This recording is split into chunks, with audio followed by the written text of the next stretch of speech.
Assalamualaikum warahmatullahi wabarakatuh. Perkenalkan, saya Terana Wilma, mahasiswa jurusan Gizi Poltekkes Kemenkes Semarang. Bagaimana kabarnya Bapak-bapak, Ibu-ibu?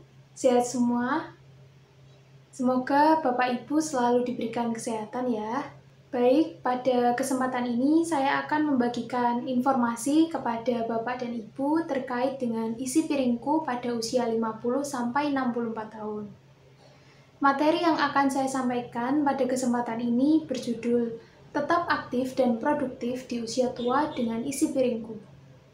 Sebelum saya masuk ke pokok bahasan mengenai gizi seimbang dan isi piringku, saya akan menjelaskan terlebih dahulu sedikit tentang pengertian lansia dan beberapa masalah gizi pada usia 50-64 tahun. Berikut merupakan pengertian lansia. Menurut WHO tahun 2013, usia lanjut adalah mereka yang meliputi usia pertengahan atau middle age dengan rentang usia 45-59 tahun. Kemudian lansia atau elderly dengan rentang usia 60-74 tahun. Kemudian lansia tua atau old dengan rentang usia 75-90 tahun. Dan lansia sangat tua atau very old dengan usia lebih dari 90 tahun.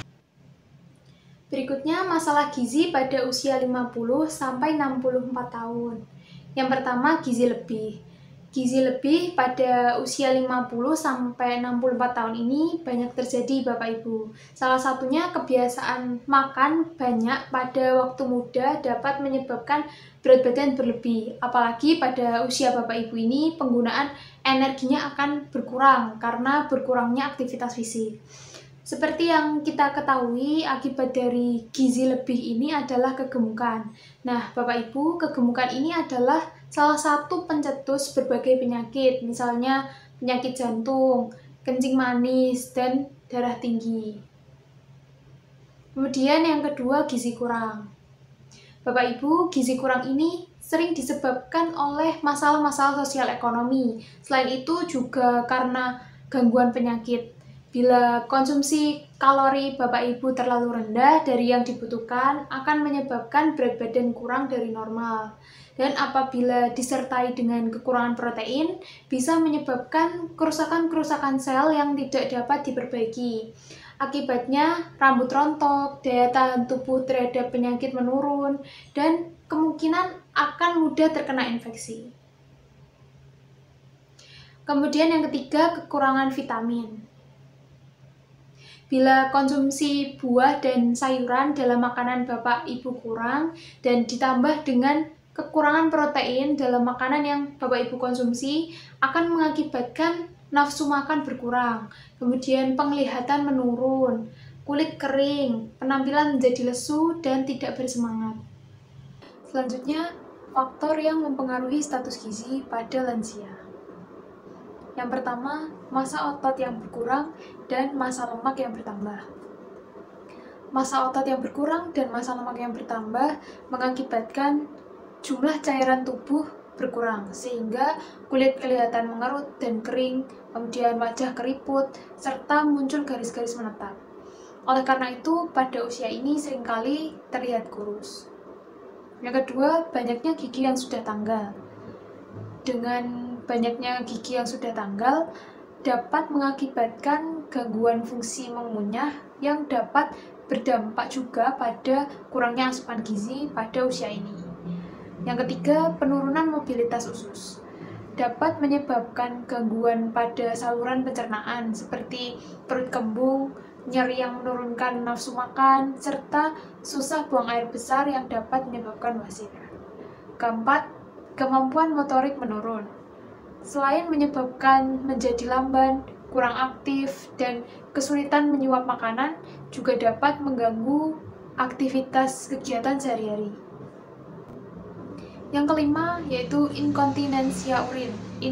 Inkontinensia urin adalah pengeluaran urin di luar kesadaran merupakan salah satu masalah kesehatan yang besar yang sering diabaikan pada kelompok usia lanjut ini. Sehingga usia ini yang mengalami inkontinensia urin seringkali mengurangi minum yang dapat menyebabkan dehidrasi. Setelah mengetahui masalah gizi pada usia 50-64 tahun, untuk mencegah masalah-masalah tersebut, Bapak Ibu dapat menerapkan pola makan gizi seimbang. Gizi seimbang untuk lansia 50-64 tahun. Pertama, apa itu gizi seimbang? Gizi seimbang adalah susunan pangan sehari-hari yang mengandung gizi dalam jenis dan jumlah yang sesuai dengan kebutuhan tubuh, dengan memperhatikan prinsip keanekaragaman pangan, aktivitas fisik, perilaku hidup bersih, dan memantau berat badan secara teratur dalam rangka mempertahankan berat badan normal untuk mencegah masalah gizi. Berikut merupakan pesan gizi seimbang untuk usia lanjut. Yang pertama, banyak makan sayuran dan cukup buah-buahan. Mengapa Bapak Ibu perlu mengonsumsi sayur dan buah? Bapak Ibu perlu mengonsumsi sayur dan buah karena sayur dan buah itu adalah sumber berbagai vitamin, mineral, dan serat. Sebagai vitamin dan mineral yang terkandung dalam sayur dan buah berperan sebagai antioksidan. Adapun anjuran konsumsi sayuran dan buah oleh WHO adalah 400 gram per hari, yang terdiri dari 250 gram sayur atau 2,5 porsi sayur yang telah dimasak dan 150 gram buah yang setara dengan 1,5 potong pepaya ukuran sedang. Kemudian yang kedua, biasakan mengonsumsi makanan sumber kalsium seperti ikan dan susu. Bapak Ibu, pada usia 50-64 tahun ini kepadatan tulang pastinya mulai menurun, sehingga beresiko mengalami pengeroposan tulang. Nah, untuk mencegah kondisi yang lebih parah, Bapak Ibu dianjurkan untuk mengonsumsi bahan makanan sumber kalsium, terutama ikan dan susu. Lebih disarankan juga untuk memilih susu yang kandungan lemaknya lebih rendah. Kemudian yang ketiga, biasakan mengonsumsi makanan berserat. Serat ini sangat diperlukan agar Bapak Ibu tidak mengalami sembelit atau susah buang air besar. Dengan konsumsi makanan berserat, Bapak Ibu buang air besarnya akan menjadi lebih lancar. Selain itu, serat pangan ini juga bisa menghambat penyerapan gula dan kolesterol, sehingga membantu meningkatkan kesehatan Bapak Ibu.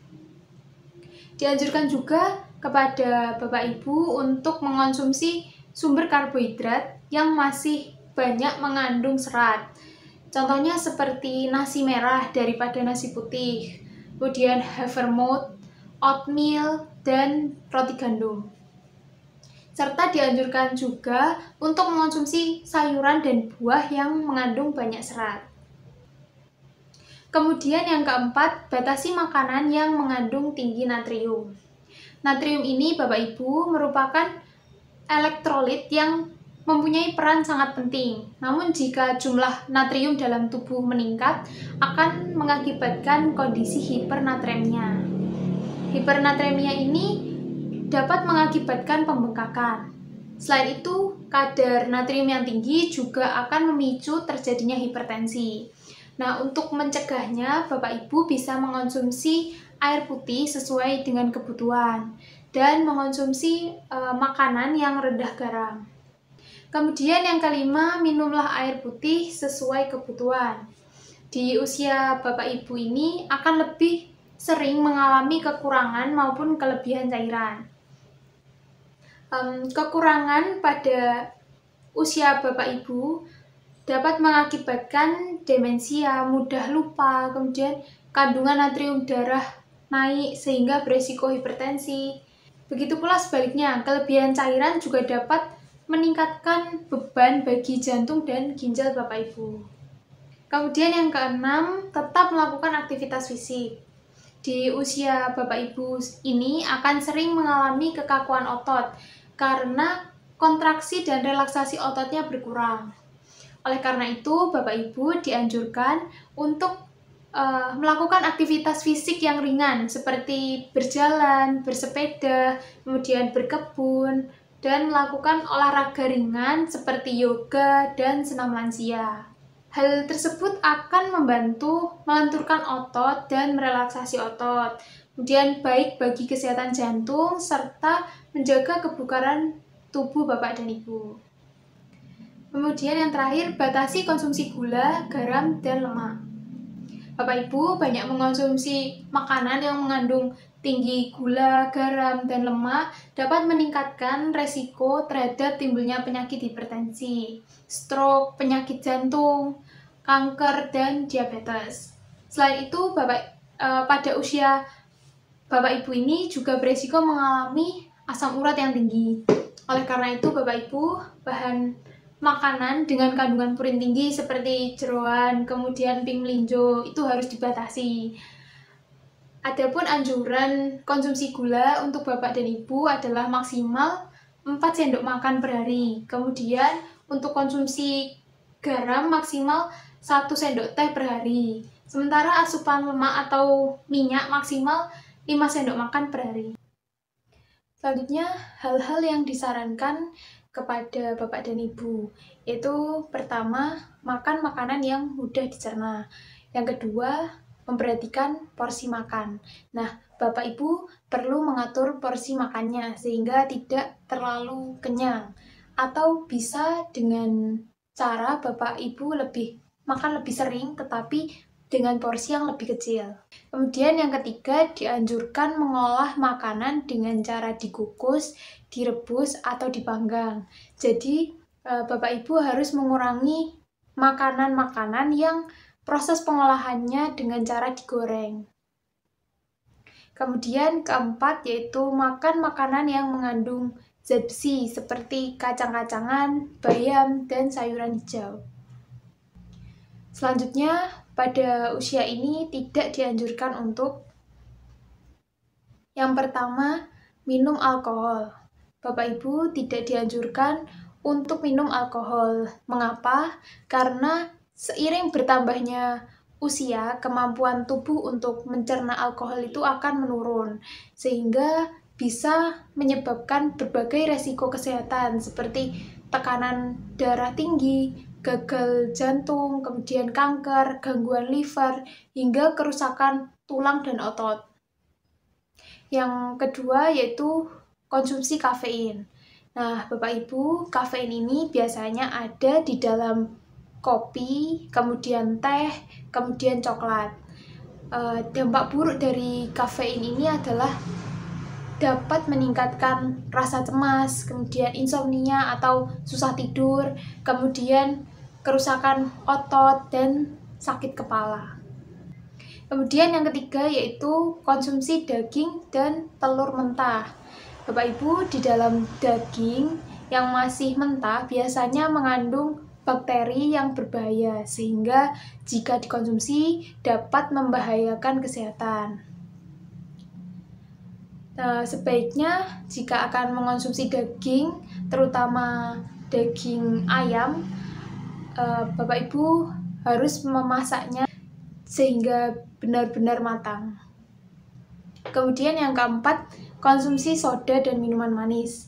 Soda atau minuman manis ini dapat meningkatkan kadar gula di dalam darah, sehingga di usia Bapak dan Ibu ini dapat memicu terjadinya diabetes. Bapak Ibu yang sering mengonsumsi soda dapat beresiko terhadap kanker pankreas. Jadi Bapak Ibu yang masih sering mengonsumsi soda dan minuman manis bisa mulai menguranginya dari sekarang. Kemudian yang kelima yaitu makanan tinggi sodium. Bapak Ibu, sodium ini adalah natrium, sama seperti yang telah saya jelaskan sebelumnya di pesan gizi seimbang. Konsumsi natrium yang tinggi dapat menyebabkan kondisi yang disebut dengan hipernatremia. Hipernatremia ini dapat menyebabkan pembengkakan. Nah, contoh makanan yang mengandung natrium yaitu seperti garam, kemudian kecap, kemudian makanan olahan, dan makanan kaleng. Yang keenam, susu yang tidak dipasteurisasi. susu yang tidak dipasteurisasi beresiko mengandung bakteri yang lebih tinggi daripada susu yang dipasteurisasi. Untuk lebih mudah dalam menerapkan pesan gizi seimbang, Bapak Ibu bisa menerapkannya melalui isi piringku. Berikut merupakan pengertian dari isi piringku.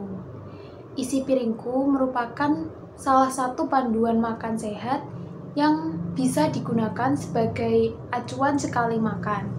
Panduan tersebut meliputi dalam satu piring makan terdapat lauk pauk, kemudian buah-buahan, sayuran, dan makanan pokok. Adapun aturan pembagian makanan dalam isi piringku ini adalah setengah porsi piring makan yang di sebelah kanan terdiri dari sayur dan buah-buahan. Kemudian setengah porsi piring makan yang di sebelah kiri terdiri dari makanan pokok dan lauk pauk. Porsi makanan pokok adalah sepertiga piring di bagian kiri bawah. Makanan pokok ini dapat berupa nasi, jagung, ubi, sagu, dan lainnya. Kemudian lauk pauk sebesar 1/6 piring di bagian kiri atas yang terdiri dari lauk hewani dan lauk nabati. Lauk hewani seperti ikan, ayam, daging, telur, dan lauk nabati seperti tempe, tahu, dan lainnya.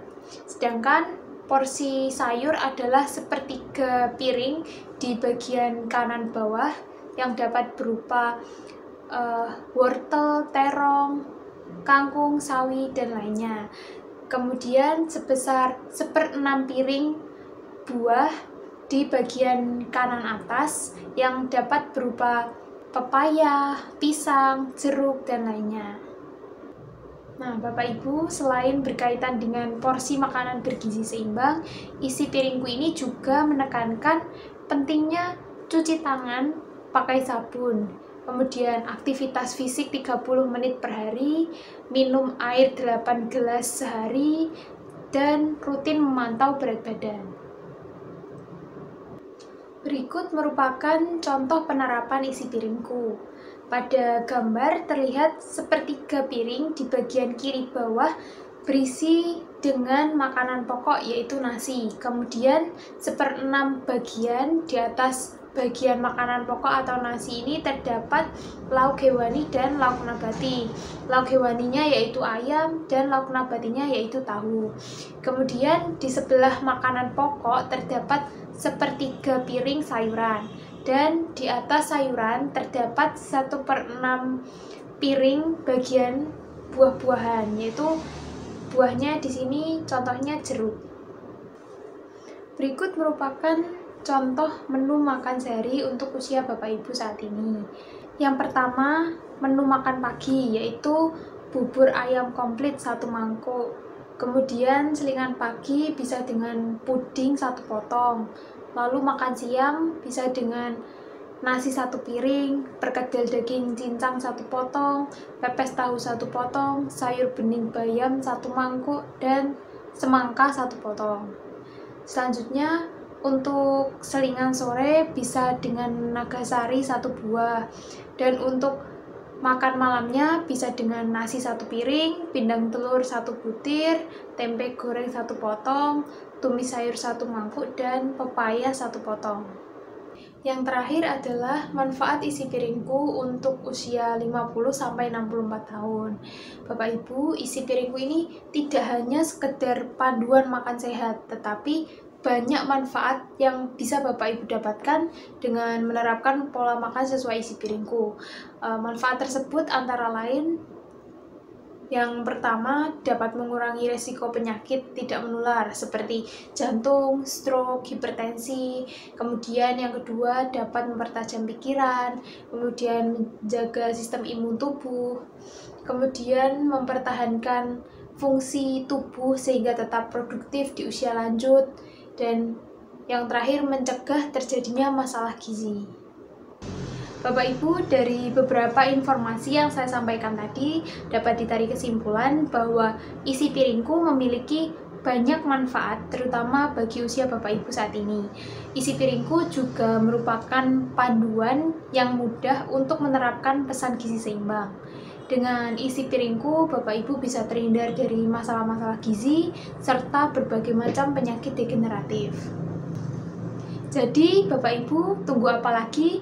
Mari bersama menerapkan pola makan isi piringku agar di usia Bapak Ibu saat ini dapat terhindar dari masalah-masalah gizi dan berbagai penyakit degeneratif. Serta yang paling penting agar Bapak dan Ibu tetap aktif dan produktif di usia tua. Sebelum saya menutup acara ini, perkenankan saya membacakan sebuah kutipan yang mengatakan bahwa masa depan adalah milik mereka yang menyiapkan hari ini. Demikian yang dapat saya sampaikan. Kurang lebihnya mohon maaf. Terima kasih atas perhatian Bapak dan Ibu. Wassalamualaikum warahmatullahi wabarakatuh.